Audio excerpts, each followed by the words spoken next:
હવે સામાન્ય સમાચારો પર વાત અને શરૂઆત મેઘરાજાની જમાવટથી। વેરાવળ સોમનાથ જિલ્લામાં વરસાદ, જિલ્લામાં છવાયા કાળા ડિબાંગ વાદળો અને વરસાદના પગલે વાતાવરણમાં ઠંડક પ્રસરી છે। રાજ્યભરમાં સાર્વત્રિક વરસાદની આગાહી હવામાન વિભાગ દ્વારા કરવામાં આવી છે। 3 દિવસ વરસાદ રહેવાનો છે। એમાં વેરાવળ સોમનાથ જિલ્લામાં ધોધમાર વરસાદ। આપને જણાવીએ કે કાળા ડિબાંગ વાદળો જિલ્લામાં છવાયા છે અને વાતાવરણમાં પણ ઠંડક પ્રસરી છે। ગરમીથી લોકોને રાહત મળી છે। જગતનો તાજ ખુશખુશાલ જોવા મળી રહ્યો છે। આ દ્રશ્યો છે વેરાવળ સોમનાથ જિલ્લાના ગ્રામ્ય વિસ્તારના।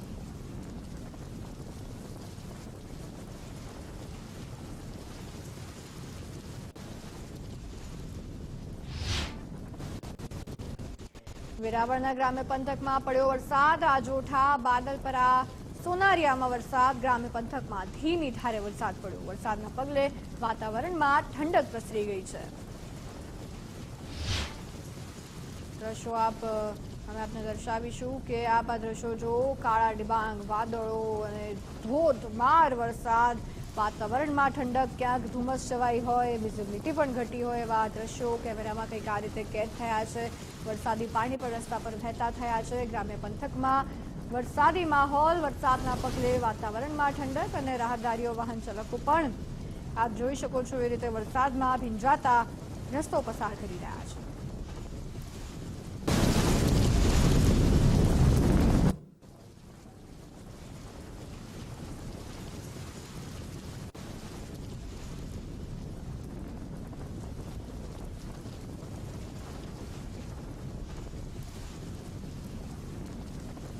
ગીર સોમનાથ જિલ્લામાં પણ ધોધમાર વરસાદ। વરસાદને પગલે શહેરના રસ્તા પર પાણી ફરી વળ્યું છે।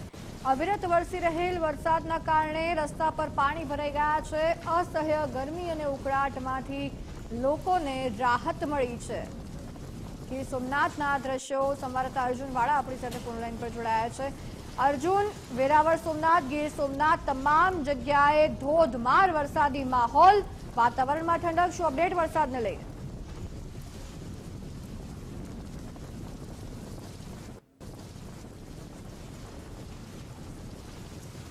અર્જુન, વરસાદને લઈને શું અપડેટ મળી રહી છે, જણાવશો? જી, ચોક્કસથી વાત કરવામાં આવે તો વેરાવળ અને સમગ્ર ગીર પંથકમાં વહેલી સવારથી જ વાદળછાયું વાતાવરણ વચ્ચે ક્યાંક ઝરમર તો ક્યાંક ધોધમાર વરસાદ છે તે જોવા મળ્યો હતો। સૂત્રાપાડા તાલુકાના લોઢવા, પ્રશ્નાવડા, ધામળે સહિતના ગામડામાં વહેલી સવારથી જ વાદળછાયું વાતાવરણ વચ્ચે વરસાદ જોવા મળ્યો હતો। જ્યારે વેરાવળના પણ ગ્રામ્ય પંથકમાં વરસાદી માહોલ છે તે જોવા મળ્યો હતો। જ્યારે તાલાલાની વાત કરવામાં આવે તો તાલાલામાં પણ વહેલી સવારથી જ વરસાદી વાતાવરણ સાથે ક્યાંક ધોધમાર તો ક્યાંક ધીમી ધારે વરસાદ છે તે જોવા મળ્યો હતો। જી, આભાર અર્જુન સમગ્ર વિગતો બદલ। ત્યારે અસહ્ય ગરમી અને ઉકળાટમાંથી લોકોને રાહત મળી છે, કારણ કે આ દ્રશ્યો આપ જોઈ શકો છો। સૌરાષ્ટ્રભરમાં વરસાદી માહોલ, ગીર સોમનાથ, વેરાવળ તમામ સ્થળે મેઘરાજાની જમાવટ। હવે આપણે સૌરાષ્ટ્રમાં જ આગળ થોડા વધીએ, રાજકોટ શહેર પર આવીએ કે રાજકોટ શહેરમાં પણ ધોધમાર વરસાદ પડ્યો છે। શહેરના અનેક વિસ્તારમાં વરસાદી માહોલ જામ્યો છે। રૈયા રોડ હોય, કિશાનપરા હોય, રેસકોર્સ હોય, તમામ જગ્યાએ વરસાદ। 150 ફૂટ રિંગ રોડ સહિતના વિસ્તારમાં વરસાદી માહોલ। 2 દિવસ ભારે બફારા બાદ વરસાદ પડ્યો।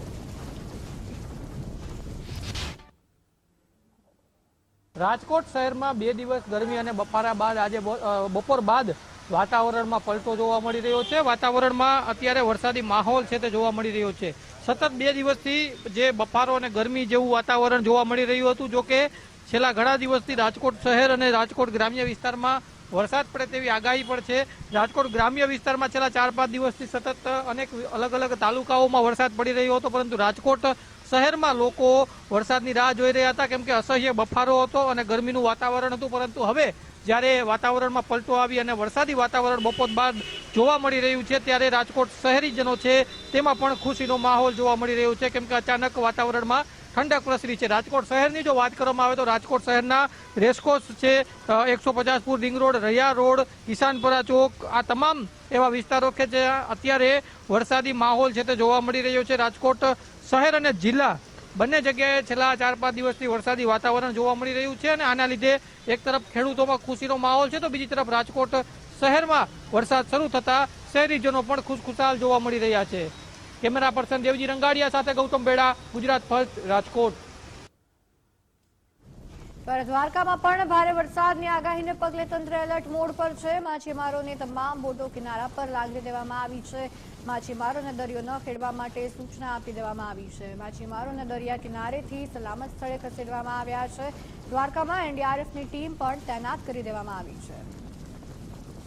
દ્વારકામાં મુશળધાર વરસાદ અને આ વચ્ચે માછીમારોને એલર્ટ કરી દેવામાં આવ્યા છે. દરિયો ન ખેડવા સૂચના સાથે દરિયા કિનારાથી પણ તેમને ખસેડી દેવામાં આવ્યા છે. માછીમારોને દરિયા કિનારેથી સલામત સ્થળે ખસેડવામાં આવ્યા છે. એનડીઆરએફની ટીમ પણ તૈનાત છે. તમામ જે માછીમારો એમની બોટ કે જેને કિનારે લાંગરી દેવામાં આવી છે. તો સાથે જૂનાગઢની વાત કરીએ. જૂનાગઢ શહેરમાં વરસાદી માહોલ જામ્યો છે. શહેરના અનેક વિસ્તારમાં વરસાદ જામ્યો છે. મધુરમ, મજેવડી, દરવાજા પાસે વરસાદ પડ્યો. આઝાદ ચોક, કાળવા ચોક, ગાંધી ચોકમાં પણ વરસાદ. તળાવ, દરવાજા વિસ્તારમાં પણ વરસાદ પડ્યો છે અને વરસાદના કારણે આપને જણાવીએ વાતાવરણમાં ઠંડક પ્રસરી છે.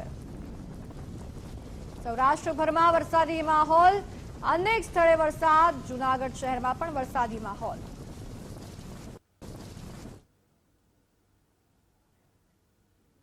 બુલેટિન યથાવત રહેશે. સમય થયો છે વિરામ લેવાનો.